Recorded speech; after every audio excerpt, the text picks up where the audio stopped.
السلام علیکم ورحمۃ اللہ وبرکاتہ۔ بسم اللہ الرحمن الرحیم، الحمد للہ والصلاة والسلام علی رسول اللہ وعلی آلہ واصحابہ اجمعین۔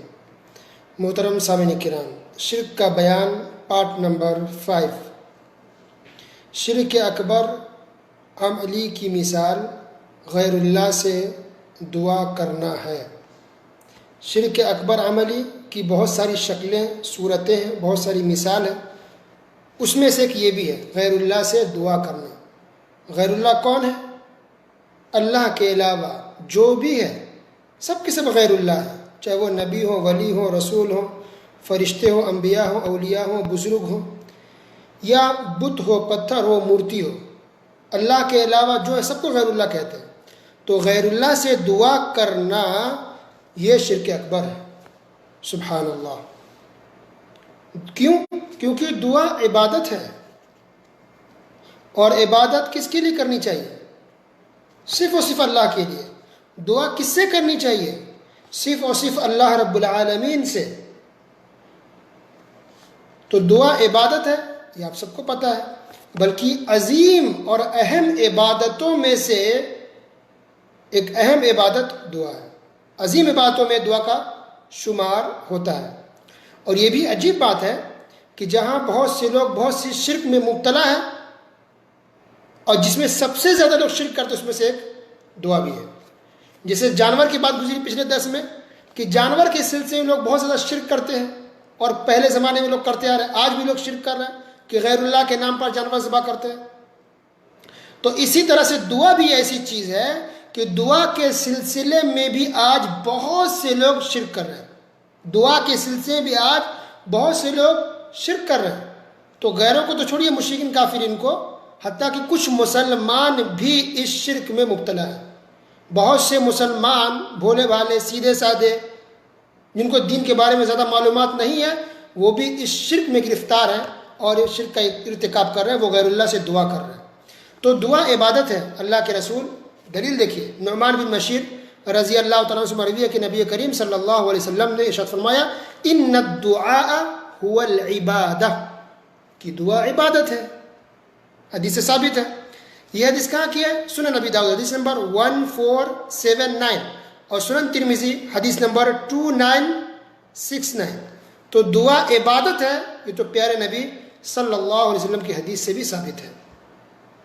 پھر آپ صلی اللہ علیہ وسلم نے یہ فرما کر کے کہ دعا عبادت ہے، یہ کہنے کے بعد آپ نے قرآن شریف کی آیت کی تلاوت کی۔ آپ نے کہا ثم قرأ وقال ربكم ادعوني استجب لكم، اس آیت کی تلاوت فرمائی، جس کا ترجمہ یہ ہے کہ لوگوں، رب نے کہا، اللہ تعالیٰ نے فرمایا کہ لوگوں ادعونی، مجھ سے دعا مانگو، مجھ سے طلب کرو، مجھ سے دعا کرو۔ دیکھیے دعا کس سے کرنی چاہیے؟ اللہ تعالیٰ سے۔ اللہ نے سکھایا قرآن مجید کے اندر، مجھ سے دعا کرو، استجب لکم، کیونکہ میں تمہاری دعا کو قبول کرتا ہوں۔ سبحان اللہ۔ تو یہ آیت ہے سورہ غافر، آیت نمبر 60، سورہ غافر آیت نمبر 60، وقال ربکم ادعونی استجب لکم۔ یہ دلیل ہے اس بات کی کہ دعا انسان کو کرنی ہو تو اللہ ہی سے کرے، غیر اللہ سے ہم دعا نہیں کر سکتے، چاہے وہ کوئی بھی ہو، بزرگ ہو، ولی ہو، اولیاء ہو، فرشتے ہوں۔ قرآن شریف کا ترجمہ آپ نے پڑھا ہوگا یا تفسیر آپ نے سنی ہوگی، تو کئی جگہ یہ بات گزری کہ اولیاء تو اولیاء، حتیٰ کہ انبیاء، رسول، پیغمبر بھی دعا کرتے تو اللہ ہی سے دعا کرتے تھے۔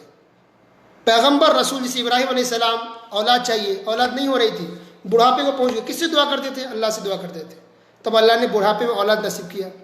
زکریا علیہ السلام دعا کرتے رہے، بوڑھے ہو گیا، اللہ اولاد دے دے، اللہ اولاد دے دے، تو اللہ سبحانہ وتعالیٰ اولاد دی۔ تو نبیوں رسولوں کا یہ حال ہے کہ وہ بھی اللہ سے دعا کرتے تھے، اولاد کا معاملہ ہو یا بیماری سے شفا یابی کا معاملہ ہو، اللہ سے دعا کرتے۔ ایوب علیہ السلام رسول ہو کر کے بیمار ہے، کئی سال تک بیمار رہے، کس سے دعا کرتے رہے؟ اللہ سے دعا کرتے رہے۔ تو رسول بھی ہمیشہ اللہ ہی سے دعا کرتے تھے۔ کیوں؟ کیونکہ اللہ کے علاوہ کوئی بھی دعا کو قبول کرنے والا نہیں ہے، اور اللہ کے علاوہ کسی کے اندر یہ طاقت بھی نہیں ہے کہ کسی کو انسان عطا کر سکے یا کوئی کسی کو کچھ دے سکے، کچھ بھی طاقت نہیں ہے۔ اللہ کے علاوہ کسی کو کچھ بھی طاقت نہیں ہے، نہ اولاد دینے کی، نہ رزق دینے کی، نہ شفا دینے کی، نہ نقصان پہنچانے کی، نہ فائدہ پہنچانے کی، کچھ بھی طاقت کسی کے اندر نہیں ہے۔ یہ سارا پاور اللہ نے اپنے ہاتھ میں رکھا ہے۔ کیا دلیل ہے؟ بہت ساری اس کی دلیل ہے. مثال کے طور پر ایک آیت ہے، اللہ سبحانہ و تعالیٰ نے ارشاد فرمایا والذین تدعون من دونی ما یملکون من قطمیر، کہ اللہ کے علاوہ جو دوسرے کو تم لوگ پکارتے ہو، جو دوسرے سے دعائیں کرتے ہو، ما یملکون من قطمیر، وہ تو قطمیر کی بھی طاقت نہیں رکھتے. قطمیر کیا ہے؟ کھجور کو اگر چھیلیں آپ، گٹھلی ملے گی، گٹھلی کے اوپر، بیج کے اوپر جو سفید باریک سی جھلی ہوتی ہے، چھلکا ہوتا ہے، اس کو قطمیر کہتے ہیں. اللہ نے کہا کہ غیر اللہ یعنی اللہ کے علاوہ جو بھی ہیں وہ تو اس سفید باریک چھلکے کو بھی پیدا کرنے کی طاقت نہیں رکھتے ہیں، لہذا تم لوگ ان کو کیوں پکارتے ہو دوسروں کو؟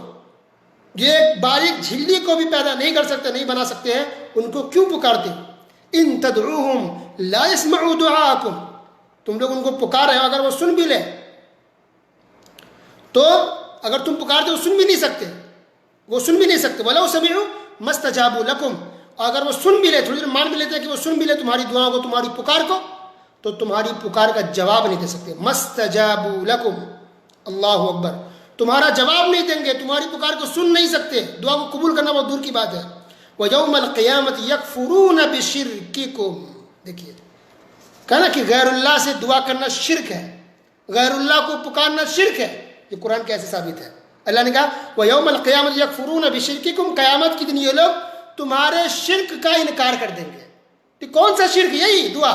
اللہ نے دعا کا ذکر کیا نا کہ غیر اللہ کو تم لوگ پکارتے ہو، تمہاری دعا کو قبول نہیں کریں گے بلکہ تمہاری بات سنتے بھی نہیں ہیں، اور مان لیں گے اگر سن بھی لے، تھوڑی دیر کے قبول کر بھی لیتے ہیں تو جواب نہیں دے سکتے. پھر اللہ نے اسی دعا کو نام دیا شرک کا، کہ یہ شرک کا انکار، یعنی جس کو پکار رہے ہو تم دنیا میں، یہ لوگ تمہاری دعا کا انکار کر دیں گے قیامت کے دن، یہ شرک ہے. بشرککم، اللہ اکبر. سورہ فاطر آیت نمبر 13 سے 14 دیکھیے. سورہ فاطر آیت نمبر 13 اور آیت نمبر 14.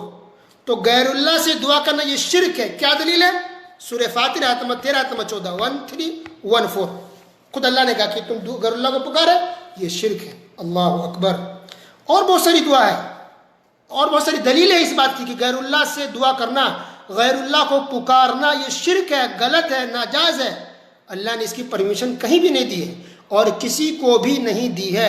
اگرچہ کوئی بہت بڑے بزرگ ہیں، اللہ کے ولی ہیں، پیر ہیں، کچھ بھی ہو سکتے ہیں الحمدللہ، تو کسی کا ولی ہونا، بزرگ ہونا، ولی ہونا ایک بات ہے، لیکن اللہ نے یہ کہیں اجازت نہیں دی ہے کہ ان کی وفات کے بعد ان کو پکارو، ان سے دعائیں مانگو، ان کے درگاہوں اور مزاروں پر جاؤ. یہ اجازت اسلام میں کہیں بھی نہیں دی گئی ہے. یہ لوگ اپنی طرف سے کر رہے ہیں، کیونکہ اللہ کے علاوہ کوئی مدد آپ کی کر بھی نہیں سکتا. دعا ہم اس لیے کرتے ہیں نا کہ ہماری مدد ہو جائے، دعا ہم اس لیے کرتے ہیں تاکہ ہمارا کام ہو جائے، دعا ہم اس لیے کر رہے ہیں تاکہ ہماری پریشانی دور ہو جائے، دعا ہم اس لیے کرتے ہیں کہ ہمارا ہیلپ ہو جائے. تو اللہ کے علاوہ کوئی ہیلپ کر بھی نہیں سکتا ہے. کیا دلیل؟ سورہ آل عمران آیت نمبر 126 وَمَن نَّصْرُ إِلَّا مِنْ عِنْدِ اللَّهِ الْعَزِيزِ الْحَلِيمِ عزیز الحکیم. اللہ نے کہا کہ مدد صرف اور صرف اللہ ہی کی طرف سے ہو سکتی ہے. اللہ اکبر. پھر اللہ نے کہا سورہ غافر آیت نمبر 14 فَادْعُوا اللَّهَ مُخْلِصِينَ لَهُ الدِّينَ وَلَوْ كَرِهَ الْكَافِرُونَ، کہ اللہ سے کو پکارو، اللہ سے دعا کرو. فَادْعُوا اللَّهَ مُخْلِصِينَ، مخلص کسے کہتے ہیں؟ صرف خالص، اکیلے صرف اللہ کو پکارو، اکیلے اللہ سے دعا کرو. پھر سورہ جن آیت نمبر 18 18 وَأَنَّ الْمَسَاجِدَ لِلَّهِ فَلَا تَدْعُوا مَعَ اللَّهِ أَحَدًا، کہ مسجدیں اللہ کے لیے ہیں، لہذا اللہ کے ساتھ کسی کو بھی نہ پکارو. احدا، احد یعنی ایک، کسی ایک کو بھی نہیں، کسی کو بھی نہیں، نکرہ ہے، کوئی بھی ایسا نہیں، چاہے بزرگ، ولی، نبی، فرشتے، اللہ کا مقرب بندہ، کوئی بھی ایسا نہیں. اللہ کے ساتھ کسی کو بھی نہ پکارو، کسی کو بھی نہ پکارو. اللہ اکبر. سورہ حج آیت نمبر 62 میں دیکھیں اللہ نے فرمایا 6 آیت نمبر 62 62 ذالک بأن اللہ هو الحق، کہ جان لو کہ بے شک اللہ تعالیٰ یہ حق ہے. وَأَنَّ مَا يَدْعُونَ مِن دُونِهِ هُوَ الْبَاطِلُ، اور اللہ کے علاوہ جس کو بھی پکارتے ہیں وہ سب کے سب باطل ہے. اللہ پر دلیل یاد رکھیے، حوالہ بھی دے رہا ہوں. تو اللہ کے علاوہ کسی اور کو نہیں پکارا جا سکتا. کسی غیر اللہ کو پکاریں گے یہ شرک ہے. اب اگر کوئی کہے کہ ہم غیر اللہ کے پاس جاتے ہیں، درگاہ پہ جاتے ہیں، مزار پہ جاتے ہیں، اولیاء قبر پہ جاتے ہیں، تو ہم ڈائریکٹ ان سے نہیں مانگتے، ہم مانگتے ہیں اللہ سے. بس ان کو ہم وسیلہ بنا رہے ہیں، ان کو ہم سفارشی بنا رہے ہیں، کیونکہ ہم گنہگار ہیں، خطا کار ہیں، ہماری دعا ڈائریکٹ قبول نہیں ہوگی، تو اس لیے ہم بزرگوں کی قبروں پر جاتے ہیں تاکہ یہ ہماری بات کو اللہ تک پہنچا دیں گے۔ تو یہ شرک کیسے ہو جائے گا، کیسے غلط ہوگا؟ ہم تو ان سے نہیں مانگ رہے، ہم تو اللہ سے مانگتے ہیں۔ تو اگر اب اللہ سے مانگتے ہیں، ان بزرگوں سے نہیں مانگ رہے ہیں، پھر بھی غلط ہے۔ یہ جو طریقہ آپ کہہ رہے ہیں کہ قبروں پر جا کر کے ان کو وسیلہ لگا رہا ہے، واسطہ لگا رہا ہے، یہ طریقہ بھی مشرکوں کا ہے، یہ طریقہ بھی کافروں کا تھا۔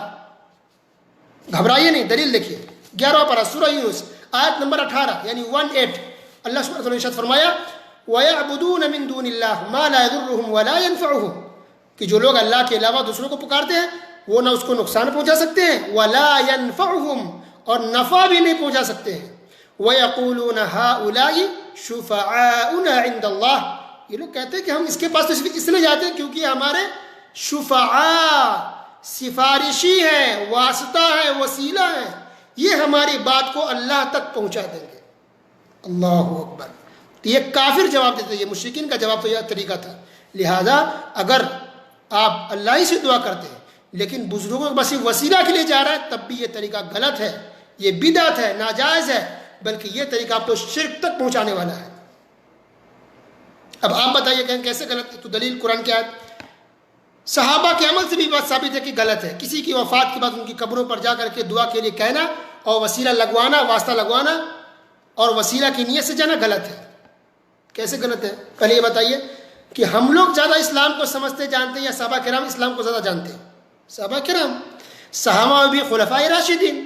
اب دیکھیے عمر فاروق رضی اللہ تعالیٰ عنہ کے دور خلافت میں قحط سالی پڑ گئی، یعنی بارش نہیں ہو رہی تھی، تو وہ عباس رضی اللہ تعالیٰ عنہ کے پاس آئے، نبی صلی اللہ علیہ وسلم کے چچا عباس رضی اللہ تعالیٰ عنہ کے پاس آ کر کے کہا کہ جب تک نبی صلی اللہ علیہ وسلم ہمارے بیچ زندہ رہے، غور سے سنیے گا، زندہ رہے، ہم ان کو کہتے تھے آپ دعا کر دیجئے، وہ اللہ سے دعا کرتے تھے، لیکن اب وہ ہمارے بیچ نہیں رہے، انتقال ہو چکا ہے، لہٰذا ہم آپ کے پاس آئے ہیں، آپ اللہ سے دعا کر دیجئے کہ اللہ تعالیٰ پانی برسا دے، بارش برسا دے۔ تو انہوں نے اور بقیہ صحابہ کرام نے دعا کی تو اللہ تعالیٰ نے بارش برسا دی۔ یہ دلیل کہاں کی ہے؟ صحیح بخاری کی، لکھ لیجئے، صحیح بخاری حدیث نمبر 1010، حدیث نمبر یعنی 1010 صحیح بخاری کے اندر صاف طور پہ کیا کہا کہ جب تک نبی صلی اللہ علیہ وسلم ہمارے بیچ زندہ رہے ہم ان کو دعا کہتے تھے، ہمارے بیچ نہیں رہے، اب آپ دعا کر دیجئے۔ تو اب نبی صلی اللہ علیہ وسلم کی قبر موجود ہے، عمر فاروق رضی اللہ عنہ مدینے میں ہے، مدینے میں قبر ہے، تو قبروں کے پاس جانا وسیلہ کے لیے، واسطہ کے لیے اگر صحیح ہوتا تو عمر فاروق رضی اللہ تعالیٰ عنہ پیارے نبی صلی اللہ علیہ وسلم کے قبر پر جاتے، اور نبی کی قبر سے بڑی قبر کس کی ہو سکتی ہے؟ نبی سے اچھی قبر کس کی قبر ہو سکتی ہے؟ پھر بھی صحابہ کرام اور عمر فاروق رضی اللہ تعالیٰ عنہ نبی کے قبر پر نہیں گئے بلکہ ان کے پاس گئے جو زندہ تھے۔ تو اس سے پتہ چلا کہ اگر وسیلہ لگانا بھی ہے تو کوئی زندہ اگر بزرگ ولی ہو تو ان کو آپ یہ کہہ سکتے ہیں کہ آپ اللہ سے دعا کر دیجیے، یہ جائز ہے۔ اگر وہ زندہ ہے تو آپ کے سامنے موجود ہے تو، یا فون کر کے کہہ سکتے ہیں کہ آپ اللہ سے دعا کرتے ہیں، یہ تو صحیح ہے۔ لیکن جیسے ہی وفات پا گئے وہاں موجود نہیں ہے تب ان کی قبروں پر جا کے کہنا کہ ہمارا واسطہ، ہمارا وسیلہ لگائیے، یہ سراسر غلط ہے، اسلام کے خلاف ہے۔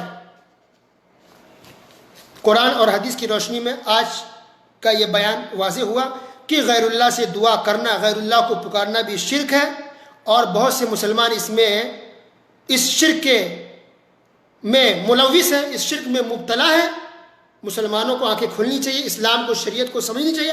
آج بہت بڑی اکثریت مسلمانوں کی اسی شرک میں کر رہی ہے، اسی شرک میں مبتلا، واسطہ کے نام پر، وسیلہ کے نام پر، یہ دعا کو لے کر کے بہت سے مسلمان شرک کر رہے ہیں۔ توبہ استغفار کا ڈائریکٹ اللہ سے دعا کیجیے، ڈائریکٹ اللہ سے مانگیے۔